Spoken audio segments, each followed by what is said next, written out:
All right, good evening, Protectors. Welcome to the Education of a Weaponized Man podcast. Greg LaBeouf here with you. I got Dustin and Brad with me.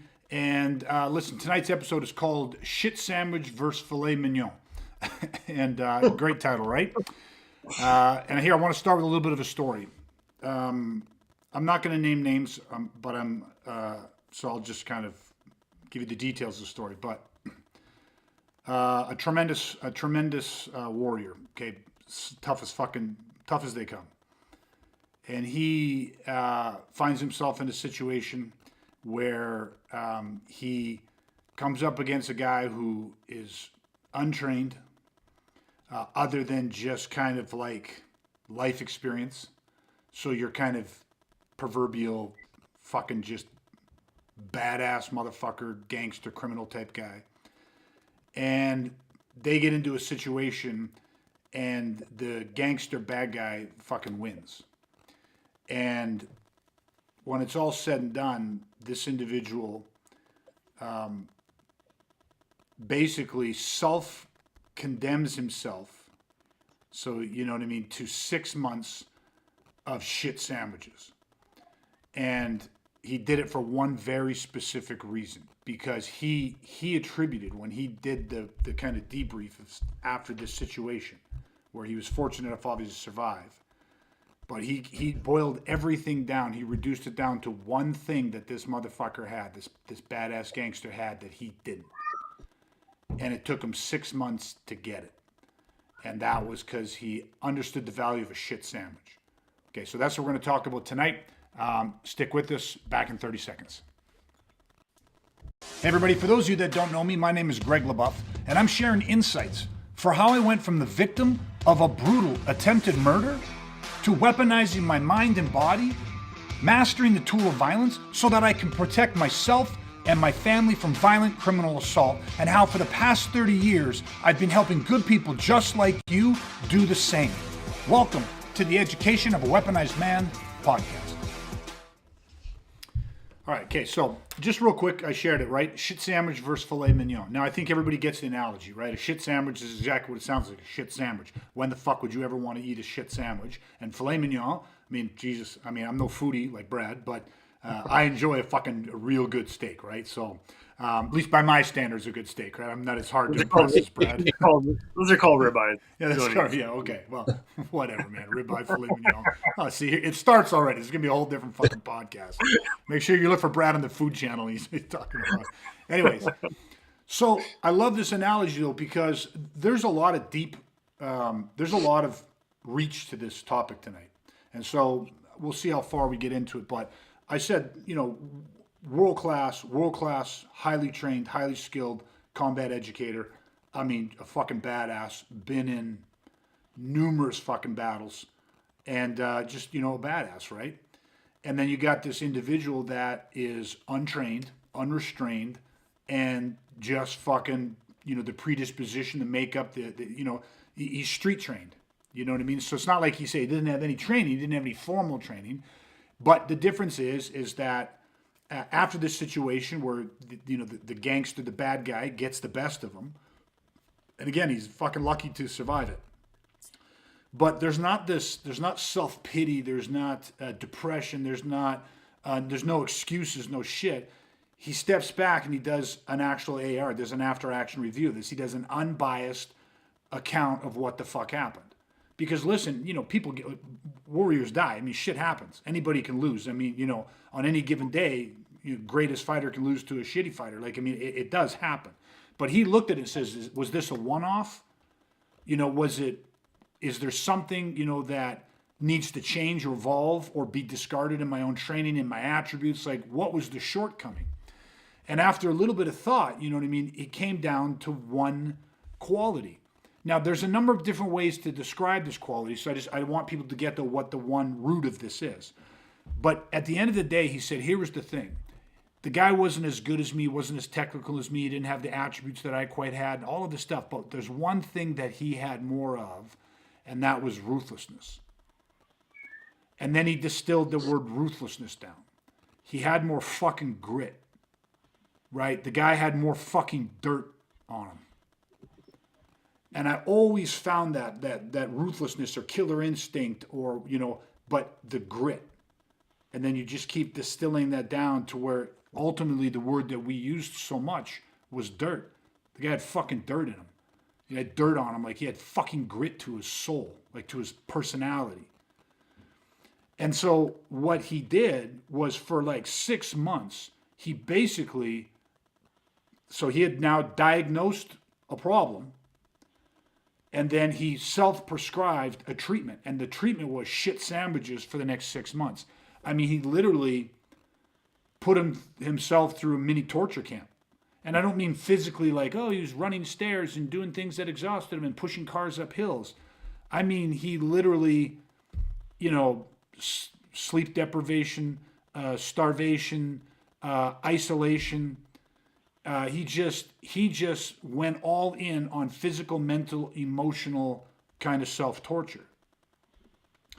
And again, just so we're super clear in this, he didn't do that out of like, like you could say, a professional, one of the top athletes in the world loses and he goes into a depression. No, he did this completely like diagnosed and prescribed a problem. This guy had more ruthlessness. So he started to explore the world of ruthlessness. He started to explore the world of grit, of dirt.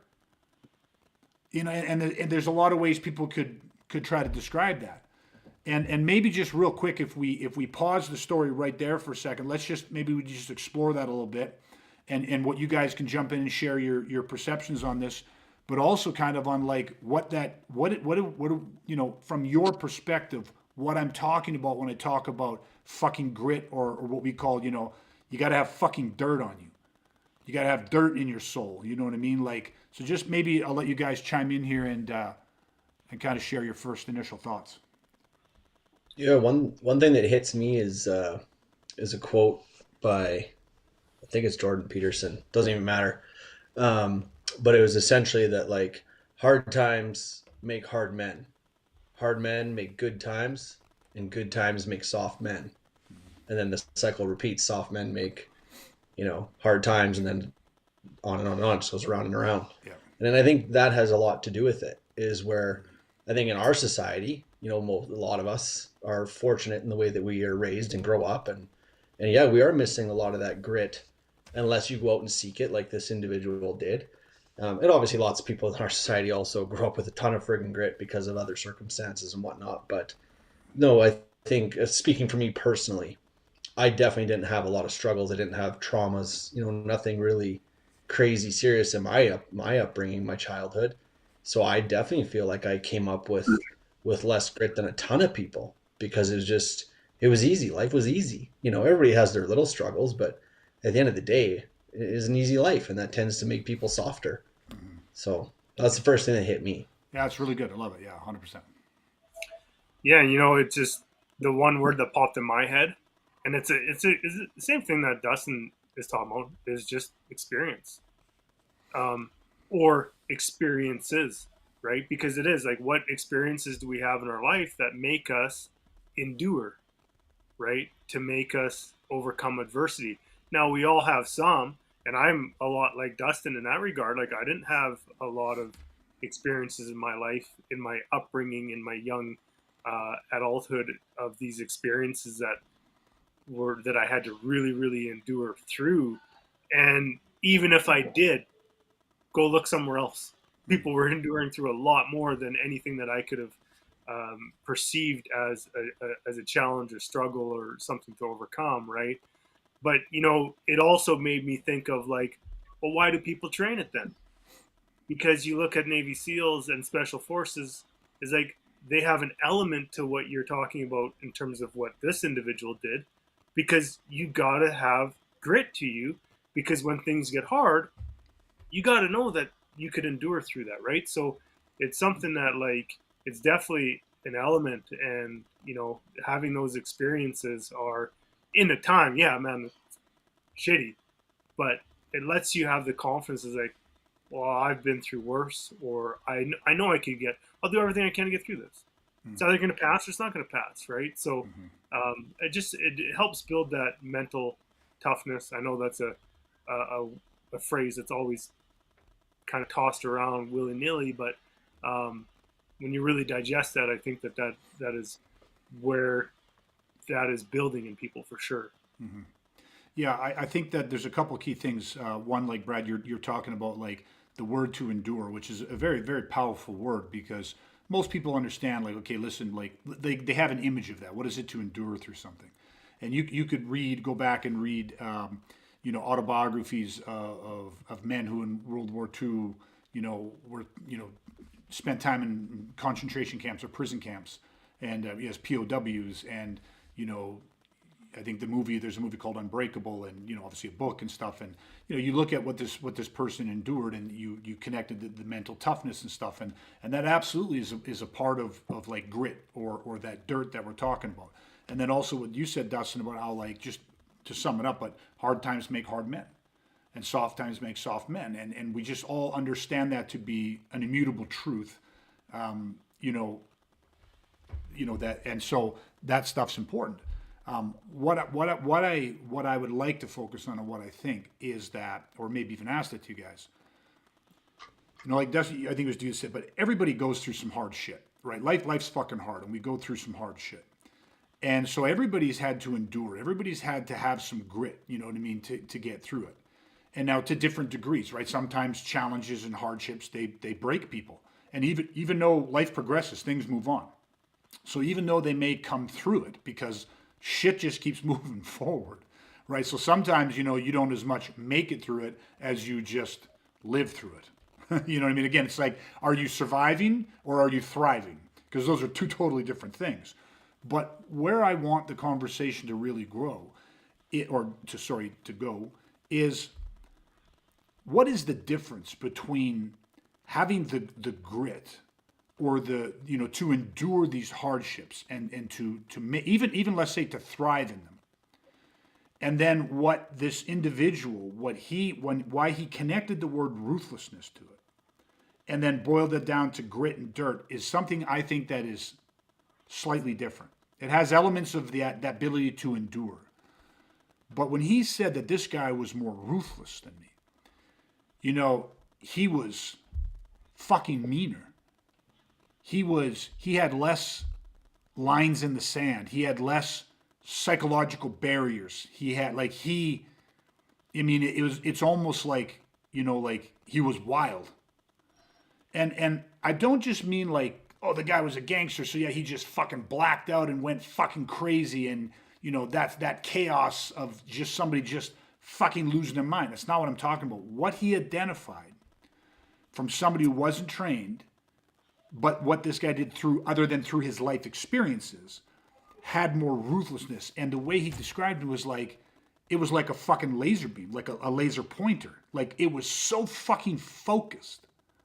So you're experiencing all of a sudden a ruthlessness, a grit, a dirt on an individual that, with no training, but he has through his life experiences and through his, not just enduring through hardships. And they say, oh, I had a hard life.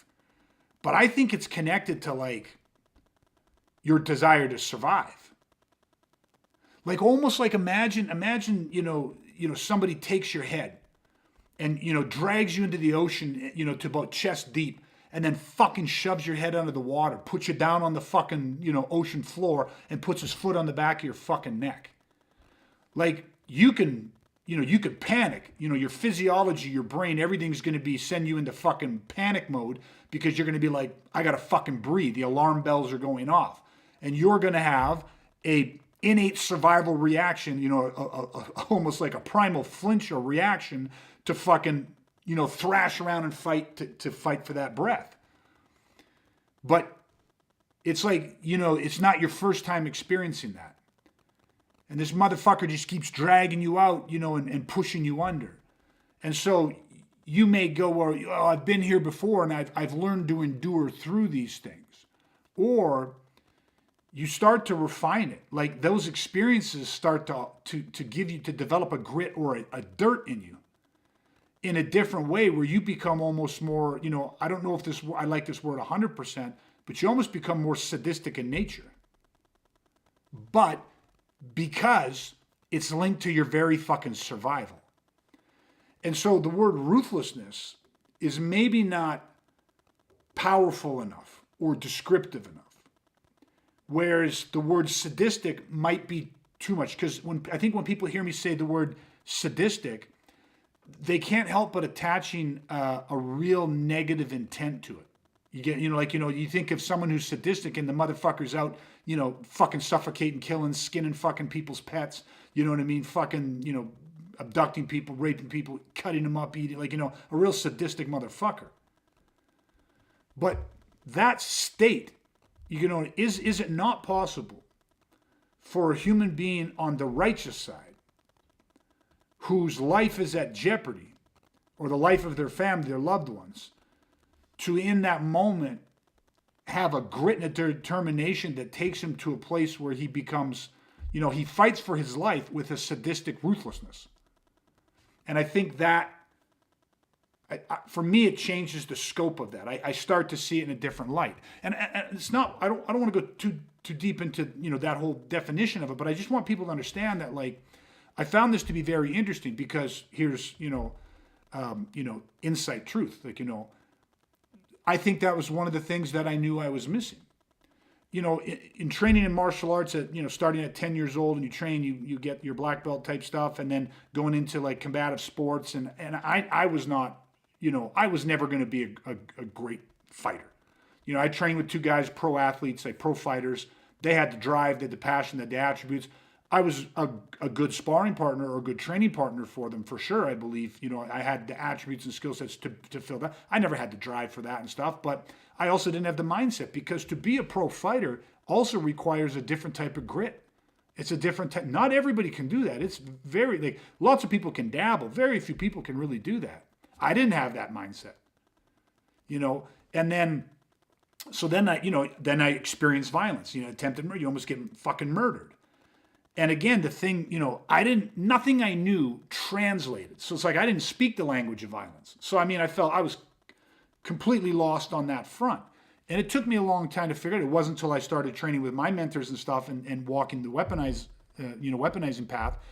But I started to learn strategies, tactics, and tools that were far more ruthless, far more brutally efficient. I started to learn the language of violence, and I started to actually be able to speak the language of violence. I had the skill sets. But I was probably 3 to 4 years into that journey, and I realized and started to put together, I didn't have the grit. I didn't have that. I didn't have this dirt that these guys that I was around, right, training, elite special operations soldiers and stuff. And then when I was around those guys and got to be part of that training and this, it was there was just something, and definitely some of them had it in higher doses, but they all fucking had it. And I remember I went on this real massive journey, this deep dive into, I was just constantly asking questions to these guys about killer instinct and ruthlessness and what I thought all of that was, and what I thought I needed to become to get even just some of that, was completely wrong. I was way out in left fucking field, and I'll share a bit more of that after. But does that make sense what I'm talking about?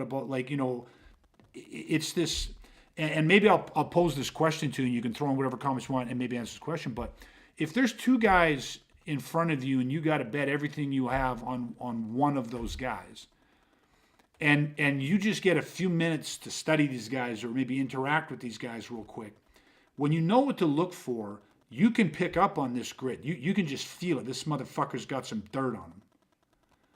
And, who are you putting? And then, you might look at the other guy and go, look at this guy. This guy's a fucking specimen, tremendous athlete, all this type of stuff. I'm not saying that attributes and athleticism and training, that's all a massive fucking advantage. But probably for me, I would say at least 80% of the time, the guy that has that fucking dirt and that grit, and I'm talking about, not just to endure hardships, not even just to thrive in hardship, but the guy that has the grit that when shit is on the line, when it's as real as it can fucking get, and there is no second fucking take, that ability, that dirt that translates into a sadistic fucking ruthlessness and focused like a fucking laser beam onto somebody, man, that's where I'm putting my money. And I I lacked that. I just didn't have that because, like you guys, I just didn't have that. I didn't have those life experiences. So I had nothing. There was no catalyst or no impetus for me to convert that into something. But training showed me how. But anyways, I just want to Yeah. throw that I in. don't. So what do you guys think about that?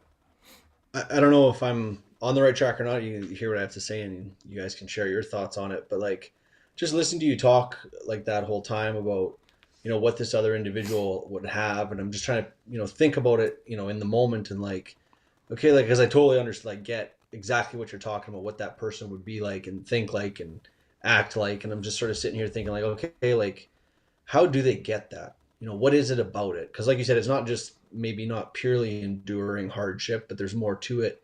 And like a couple words kind of hit me, and I don't know if they're spot on or if they're maybe too soft, but like the first one that just kind of hit me was necessity. And I'm like, I feel like necessity plays a big role in it. And you kind of just actually started to talk about that a little bit at the end there. Whereas like, how do these people get to the point where they're willing to be that ruthless or, sadistic, insert whatever word fits the best. But it's like, well, how do they get there? And I'm like, well, God, they have to have like a real belief in the necessity that type of behavior, that type of mindset is required. And then that sort of led me to the next word where I'm like, well, why is that? And I'm like, well, the only way to get that is sort of it's acceptance. And it's like it's acceptance of the circumstance and also just accepting that like that's what's actually required to achieve the desired outcome. And so I feel like if they have those two ingredients, and again, maybe there's better words, but it's like I feel like that would start to help shape an individual who'd be willing to do kind of that whatever it takes. Like I don't stop, I don't give up. It's just it is what it is, and it has to be what it has to be. And like in a way, they don't care one way or the other. Like survive, don't survive, and yet that's their ultimate kind of outcome is of course is to overcome Yeah. whatever victim they're picking out. But Yeah. Yeah. 100%. That's really good, Brad. Yeah, you know what? There's a lot to this conversation, and so I'm kind of gonna go like it's still in the same vein, but it made me think about when you talked about those two individuals, like where are you gonna put your money on? It made me have two thoughts that I really feel strongly about. One is you can't fake it, That's great. right? Like it was like you can't fake this. And what made me lead to that thought was I think this is something that predominantly men, let's fuck not predominantly, men will sensationalize it a little bit. And then I connected those two. I'm like, well, what the fuck is that? I'm like, because if you fake it, it's your ego. So your ego is taken over to think to give this persona of something that you're actually not, right? And so I really just kind of started thinking about that because it is something I think people try to fake, but you can't fake it because if you don't have the ingredients that made it up, how do you do that? And you need something. You need a catalyst. You don't now. We've talked lots. It's like, well, you can learn from other people's experiences. That's 100% factual, right? So you don't need to have those experiences, but you just still can't fake it. You have to have done something to seek it out or to have that just done onto you where you've experienced that. Um, and actually, Dustin, just one thing, because when you said acceptance, I had written down a word that made me think that resonates with what you said, and that was embrace. They don't just accept it; they actually embrace that, right? Mm-hmm. So, yeah. So just some initial thoughts on where we're at. Mm-hmm. Yeah, no, I really like it, and I think that you guys are both really on like one of the core veins, like one of the first fundamental steps that has to happen. But necessity, just to address Dustin, because what you guys laid out, but necessity obviously becomes huge. If we look at this individual, how did this individual with none of the formal training other than just life education, right? Which is often the best type of, people understand that, right? Like you lived your experiences. Well, there's a necessity. Something, he's having these experiences, and within that, one of these experiences was a catalyst or an impetus that converted his experience and knowledge and things that he needed to do into like a more weaponized form. And so he learned how to like he developed this fucking grit. And so he brought this grit with a focus. And that's, I think, such a big component to what we're talking about, because focus is a force multiplier. There's lots of people out there that have like experiences, And these experiences, like they change them.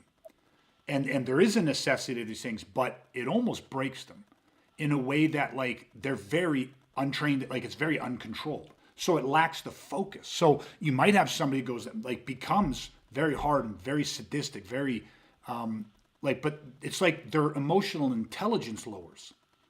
So it's like, they have something said to them or something happens and they have a disproportionate reaction to this and their body goes, it's like a trigger. And it's like a fucking landmine goes off. And so, yeah, you can have this sadistic ruthlessness and all of this stuff, but even the moral compass out, like where you're like, we're not even going to discuss whether it's right or wrong. When it happens, it has no focus. So it's just this uncontained, undirected explosion of energy. What we're talking about has that focus, and that's, again, take a bullet and throw a bullet in a fire, or heat the bullet up till the bullet explodes. It's going to go somewhere, but it's not directed. Put the gun in the barrel and hit the firing pin and detonate it the way it was designed, and now you got focus to this thing. So this grit and this focus, like first off, a necessity, something had to be the catalyst for the impetus. But then what happens? And I think that your guys' words of acceptance and embracing is very, very crucial. You have to, because rationalization and acceptance is a massive thing that we work to try to put at the front end of all training. Because most time rationalization acceptance is like the long journey. Like people, I'm worried about, violence. And then so you start training for violence. And then violence happens. And then you do what you do and they do what they do. And you have this fucked up experience of like, holy shit, whether you win or lose or whatever the fuck happens. And then after that, there can be a tremendous amount of like fucking guilt and horror and regret and second guessing and all kinds of shit. And then people will often, through therapy and different things, are chasing rationalization and acceptance for the rest of their fucking lives potentially. But good military training, good training, whatever it is, and sometimes people through experiences in life, rationalization and acceptance comes to the front end. So there's a necessity, and then they rationalize and accept the way things are. Like they see it for what it is and the way things need to be. And again, for them to survive. Because I think that's the important thing too, is that in those experiences, survival becomes a very important ingredient to what we're talking about. And so, does that kind of resonate? Mm-hmm. Yep. Like, when I said that, and I'm jumping a bit, but when I said that, like, I just recognized 3-4 years into this that I was getting the skills. It's almost like I looked like it. Like, we often say violence is its own language. Like, I could speak the language. I wasn't the most fluent guy in the world, but I mean, I could speak the language enough to get by in conversation. So it's like, you now look the part, right? Now you're like, oh yeah, that guy, like you're hardened in a certain way. But I just realized that there was something intangible that all of these guys had that I didn't have.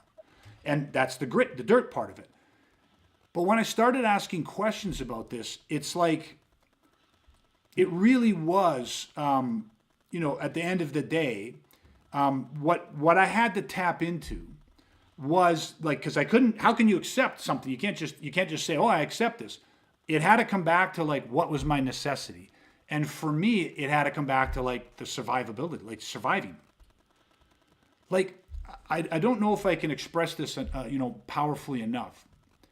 But if you are like come to this type of training for this reason, to weaponize your mind and body against criminal violence, if you come to this and you have no fear of your life being taken prematurely or your life being altered, like dramatically altered by you beaten, or your loved ones murdered, you know what I mean? Like if that survivability isn't part of it, if there's no fear, and I'm not just talking to fear of death, I'm talking to, you know what I mean? Like I always try to explain it like, it's like there's people in this world, these bad people that have a God complex.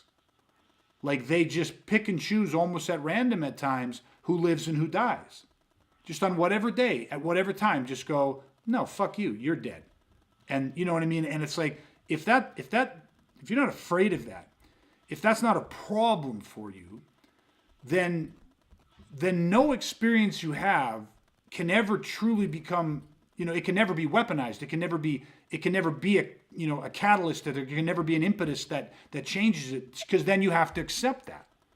And so as I ask all these questions on ruthlessness and to everybody, soldiers and civilians and these combat educators and their like just all these different people, I was always amazed at the variety of answers that I would get. But of course, the more people you talk to, the more you start finding the common threads. Because it's not an easy thing for people to articulate. Because a lot of people don't even recognize in themselves that they have this. It's like something that has developed.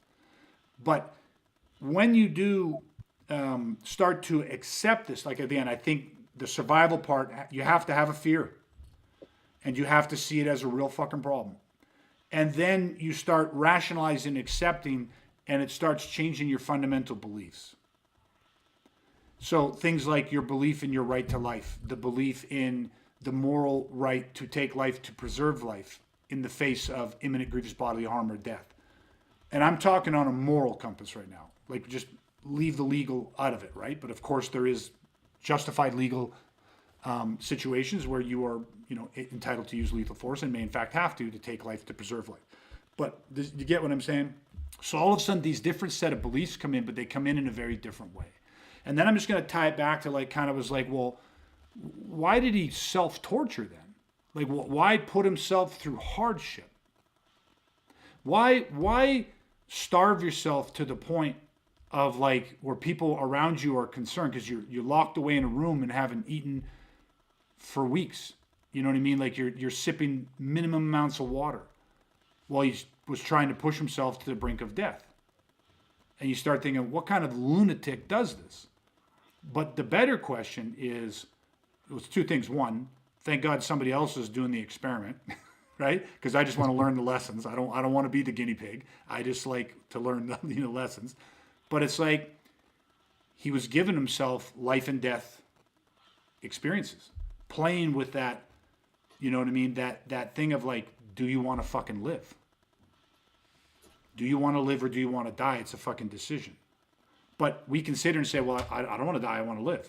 But there's no context to it.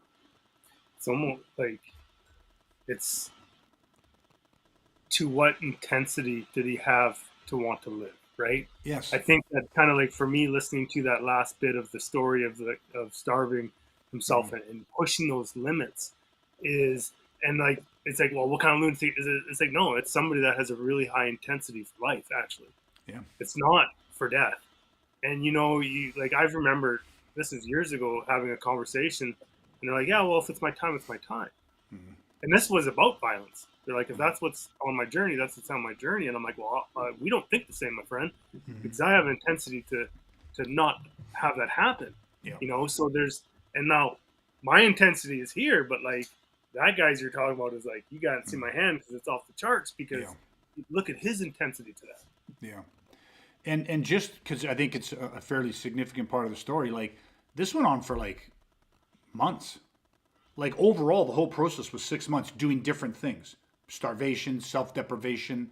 You know what I mean? Like blindfolding yourself for weeks on end, cutting off your hearing.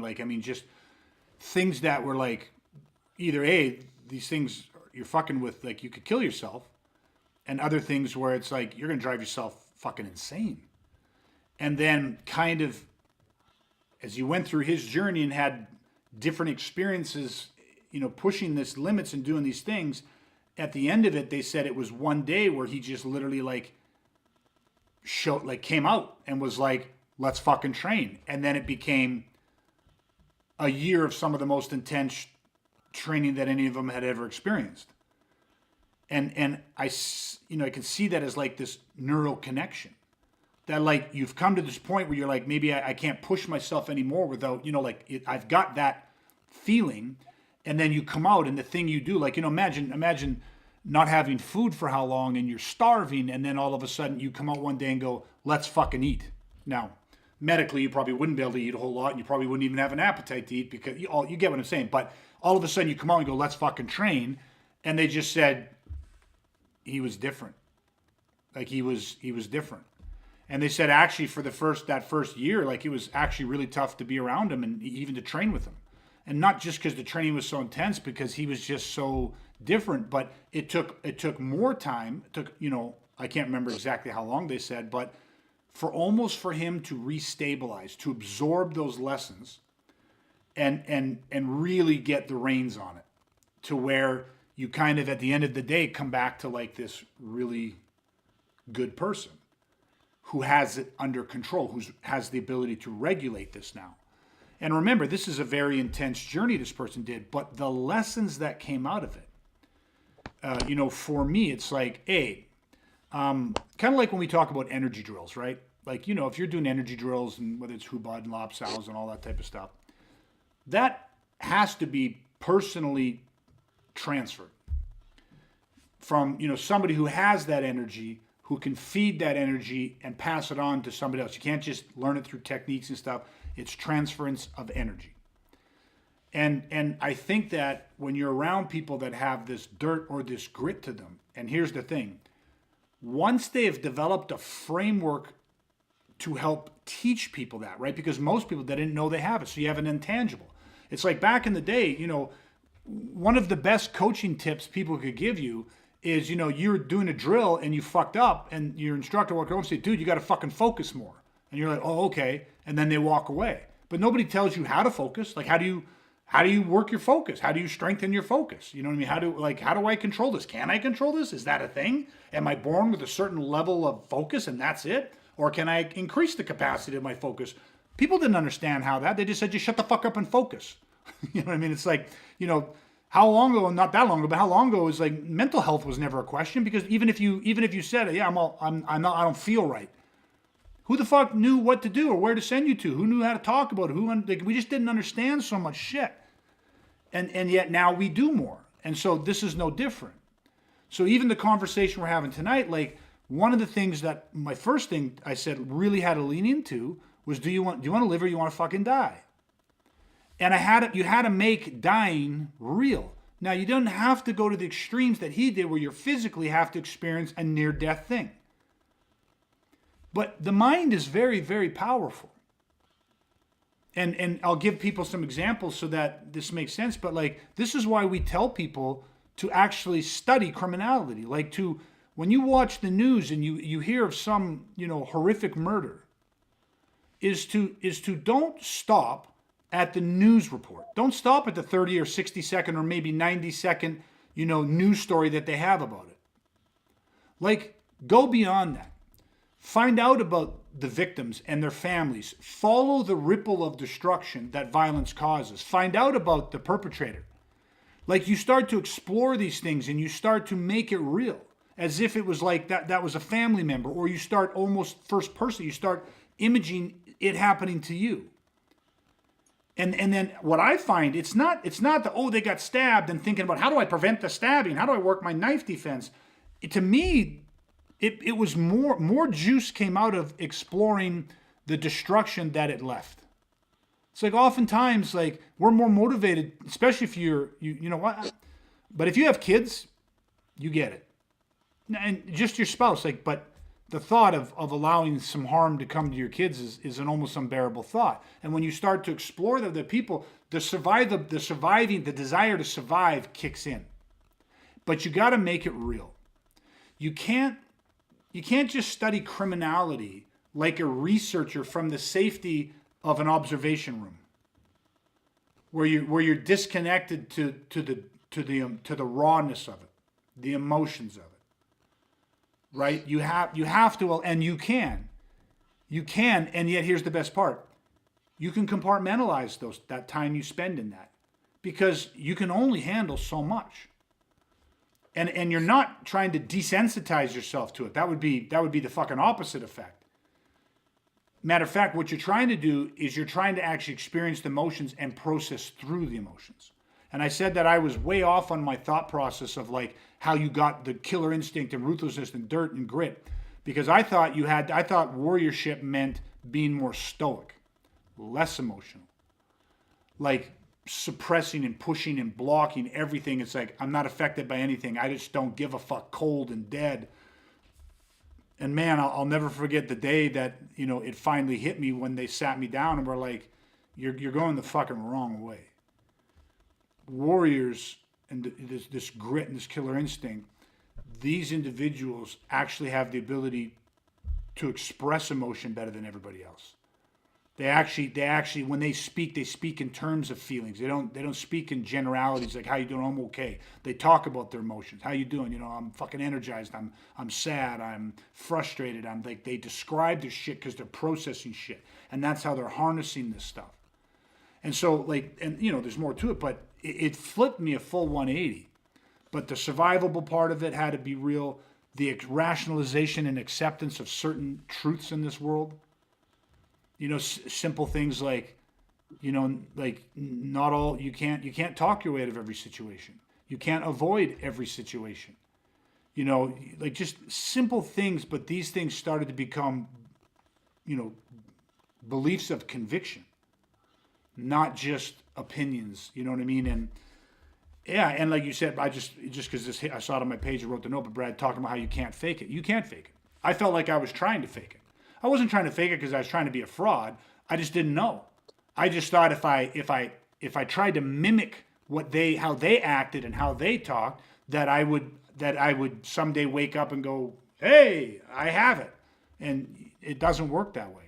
You have to start going deeper and asking questions that lead to, why do you believe what you believe? What did you learn from these experiences? Like, why does this have the meaning? Why do you attach this meaning to it and focus on it? And how did you, all of these different questions that start to reveal this stuff. And so for me, like, that's part of the shit sandwich. Because it's so easy to not want to explore violence. It's so easy to not want to, who wants to? Like, it's really hard to spend time studying, video footage and going deep and really trying to follow up on how violence impacts families and people and really kind of try to get to the personal side of it and the level of it. But so you have to compartmentalize it. But it makes it so real when you get good at that, like anything else, when you do it and you get good at it, it changes you. It's an experience you're having. And it's a first-hand experience, even though it's because your experience is real. Even though the experience is second or third hand to you, your experience with that is real. And it changes people. Because you can always tell, and then I'll let you guys speak to this because I think it's important, but you can always tell in training, if you got a group of guys, you can always tell the guys that when they're training and they're doing something, you can always tell the guys that you just look at it and just been like that motherfucker's not here right now. Like, the best way I could describe it is you can have somebody who, is having like a fucking flashback to the point that you're just kind of like, I know that person's seen some shit. I know that person's been in some fucking wars. And you're just like, that guy's not here right now. That guy is, he's somewhere else. And you can feel that dirt and that grit, but you also feel the control of it. And to me, it's like, I've had my uncle, my dad's brother, used to breed and race horses, thoroughbred horses. And I remember as a young kid getting to be around some of these horses. And just the wildness, you know what I mean? Yet the training in these animals, but the power, like, I don't know if you could feel it all. You were both drawn to these animals and at the same time fucking terrified. At least as a kid, that's how I remember that feeling. And then when you're around these individuals that have this dirt and this grit, they're like magnets. You're drawn to them because there's just a something about them. And then at the same time, they can just drift, or they enter this different space in training, and it's fucking exhilarating and it's terrifying, right? And so maybe nowadays, a lot of training is all filet mignon, air conditioning, you know what I mean? Like, it's technique and soft mats, and I'm not saying there's not challenges in that. There's tons of challenges. There's physical challenges, mental challenges, emotional challenges. But I think there's something different. I don't know. So I don't know if there's something that resonates with you guys off that or not. I'll take that as a no. Which is okay I'm because just I have a processing. question I'm for just you. I'm just processing. But yeah, No, go ahead. it's good. Yeah. Um, I think that we can probably get ready to wrap this up then because it's a tough thing to articulate, but hopefully people are getting some value out of this. But in your training, like I have spent because it was such a I didn't have it and I really had to work to get it, and I have over the years really invested a lot of time and energy in making sure that this conversation is being had. Right, I spend a lot of time really making sure people are connected. That's why I'm so big on you got to own the problem, being connected to like it's no joke. Like as fun as training is, and trust me, we have tremendous fun when we're training because there's just such a brotherhood and a camaraderie. But you know, we always say like grass doesn't struggle to grow. You put grass seed down and grass seed does what it does. It has its own. It is what it is. And when you're training, and there's certain things when you're doing it, when you're in it, there's only one way to do it, right? So I don't know where we lost Dustin to, but I'll check here. And so it's this real desire to connect people to it because I want to start that journey of grit and that rationalization and acceptance. So over the years, you know what I mean? Like, what's been your guys' experience? Because I think the other thing too is there's a certain way I challenge you guys, and I challenge you by not being predictable and creating a certain amount of uncertainty. But it's hard to explain, but there is a grit which ties into what we're talking about tonight. But I don't know, maybe any final thoughts on this and some of your experiences and how you guys feel you've been developing grit and that kind of dirt over the years. I think it's, what, if I was to reflect back, there's so many experiences that we were given, whether we like them or not, we were given them. But it's, you could look at a training environment where it's like, oh, we're learning something today. We're learning a technique or we're learning a tool. And like, you could go anywhere and you could find those sorts of things. But there's times where, like, I can't, countless number of times where the whole purpose was not to learn fucking anything, but to embark on an experience that was going to add that extra layer of dirt, right? Where it's like, hey, these guys are way too clean. Let's throw them in the mud, right? And a little bit of that dirt stayed.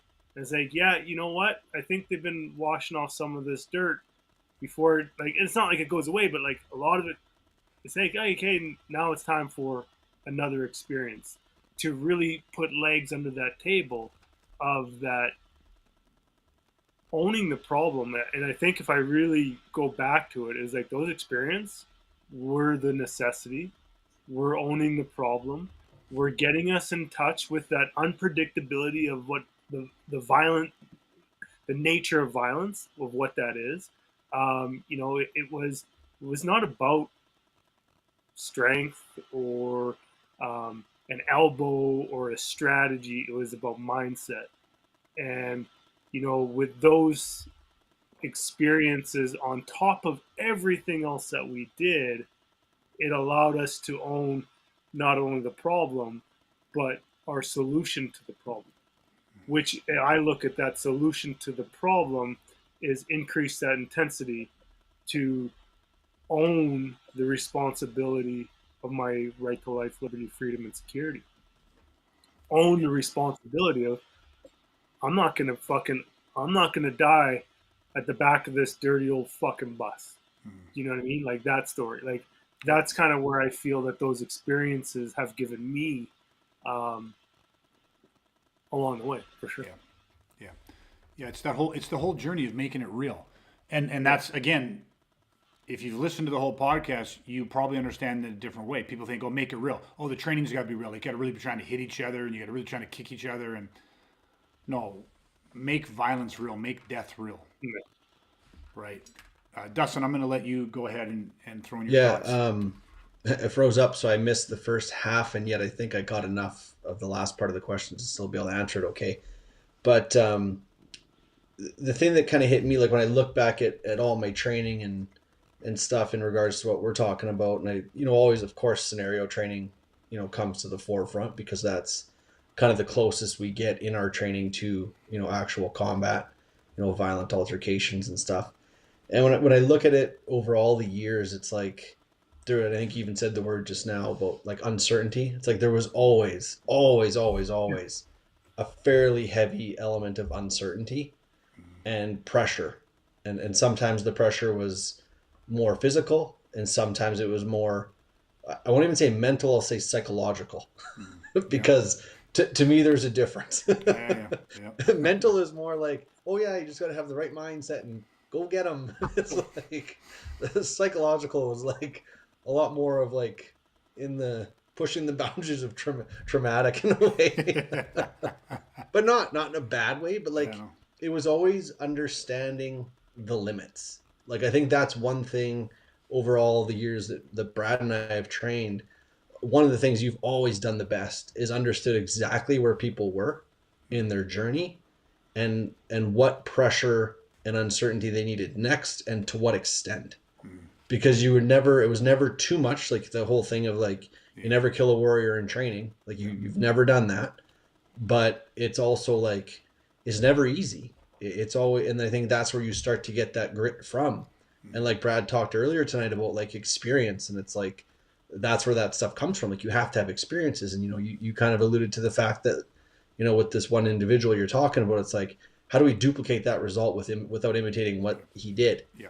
And I think like through scenario training and even just regular training, it's not just scenarios. That's just the easier comparison. But even in regular training, there still has to be an element of uncertainty. There still has to be those same types of pressure and to the right amount and at all times. We often joke about like the second you get anything, it's like, great job, but now, you know what I mean? Like, now it's on to the next thing or the next amount of pressure or whatever it is. So, Well, I think you both hit on a key fact that just makes me want to just go a little deeper, and that'll probably wrap it up for us tonight. But I actually like that you brought in, the term like trauma, because, I think this, and I still do this to the day with as much passion, but I don't think enough people make it real.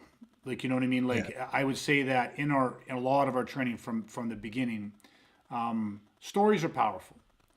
And we use stories and shared, experiences in these stories and stuff. But like, we share, like we study criminality and we share these things. And so I would say that for almost everybody that comes in, especially if the ones that do not have a close connection or an experience with high levels of violence or death, it is important that we introduce them to that. Like we get into those conversations, we have those conversations. You're exposed to that to a point that like there is a sadness and a somberness to like that subject matter. And because when things are really being pulled back, any type of like terminology is not being softened. The experiences you're seeing and stuff aren't being edited. And I don't just mean the videos of it. I mean when you're discussing the realities of knife work and close quarter and what happens when these bad individuals commit these atrocious crimes. Like because again, you can edit language, you can edit all of this shit, but when that's not being edited and filtered, and the real rawness of it is there, well, now you have people that are experiencing like, really, really tough things, which activates a very strong survival mechanism, because people have to ask themselves, when you're faced with this, like this is it. This is life or death. You're making it so much easier for them to put themselves in that scenario. And how many times, and this is how I know we do it well, because you can do this in conversation and get people to a point where they go, I don't know. Like where they have that self-doubt, where they have an experienced hesitation. And that's when you've got it real. Give someone an aluminum training knife. And then say, oh, you got the knife and I'm coming at you and I got your kid by the neck and I pull a gun out and I'm going to shoot your kid. And the guy walks up and he drags the aluminum blade, 55 times across your body and stabs you 130 times. And he's like, yeah, fuck, I'd do that. No problem, no problem, no problem. And you might sit there and like, listen, someone's about to shoot your kid, execute your kid, murder your kid, and we can also go, yeah, I could do it. I'm not arguing with that point. But what I am taking, but it ain't real to you. Because what we know 1,000% beyond a shadow of a doubt from the people that have done it, killing another human being, no matter what the reason is, isn't easy. Now, even if you execute that and that action in that moment, then maybe the hard isn't before, maybe the hard isn't during, but the hard's going to come, and maybe it comes after. And it's lying in bed and seeing the faces, you know what I mean, or it's the feeling of somebody's life leaving their body, no matter how justified you were. And a lot of people can easily dismiss this stuff because this is hard shit to talk about, and it's even harder to put yourself in that situation and make it fucking real. But when you can get a guy and go, this is the scenario and this is happening, and all of a sudden that guy hesitates because he's confronted with the real emotions, or as close to it as you possibly can be. Now I know that we're on the right track, because then now you continue to have, now you're exploring this stuff. And you're exploring life and death decisions and, you know, all of this stuff. And then it's like, you know, and then people get to work through it. That's how rationalization and acceptance happens. That's where people are forced to change beliefs or to solidify beliefs. I've seen people in training, as you're moving them through this journey at the right time, right way, and all of a sudden they're at a crossroad. And I've seen them put down the weapon and be like, I'm done. Why? I can't do that. There's a line I won't cross. I can't morally unpack this. Or they've unpacked it and they go, I can't do this. And maybe it's because of a religious belief they have, or it's because of some other paradigm that they had growing up. But they hit this wall. And many more, we all hit this wall. I've ran into my own limiting paradigms, meaning these paradigms will prevent me or cause hesitation from me doing what I need to do to save my family. But here's the thing, not just to save your family, but to then be okay after and still be a functioning member of your family. To not all of a sudden end up in divorce or suicide. You know how many police officers are legally and morally involved in life-taking situations where they do what we as a society task them to do, only to 4 or 5 years later end up divorced, on drugs, or committing suicide. Like, they take their own lives. So the death toll from officer-involved shootings is much higher than you just count the officers that were killed in the line of duty. The deaths from those incidents that they survived and did what we asked them to do is far fucking higher. The body count is way higher. And no, we don't think that that's part of training. And unfortunately, to prepare people for that, it's a bit of a shit sandwich. And at times, it's a big shit sandwich. But life can't be all filet mignon. Training can't be all. This is why I don't train with people under the age of 18. This is typically why I don't train with people that are under the age of 30, 35. Because not that you don't have young men that, you know, lots of young men can go into this, but they're not necessarily where they're at. You know, it's individual. But you get what I mean. So I like the way, so to me, that's what it means by making it real. It's a whole other side of training that the very few programs address. And I don't see how you get away with that. You know, but again, maybe it's a lot like back in the day, military training was really 50%. It was like, take them from like civilian and take them and say, you know, when I put you in a situation, if we take you to war, you'll fucking pull the trigger. But then they didn't worry about the other 50%, about what happens when you return back home. Where's our mental health? Where's our emotional health? When you're done here, when we've used you up, you need to go back and be a contributing member to society, you know, where we've gotten better at that. The mental health side of things has gotten better, you know, because we understand more the 100% of training. Physical, mental, emotional, and spiritual. Prepare you to fight, then there's the fight, and then there's your emotional survival after the fight. It's got to be a complete loop.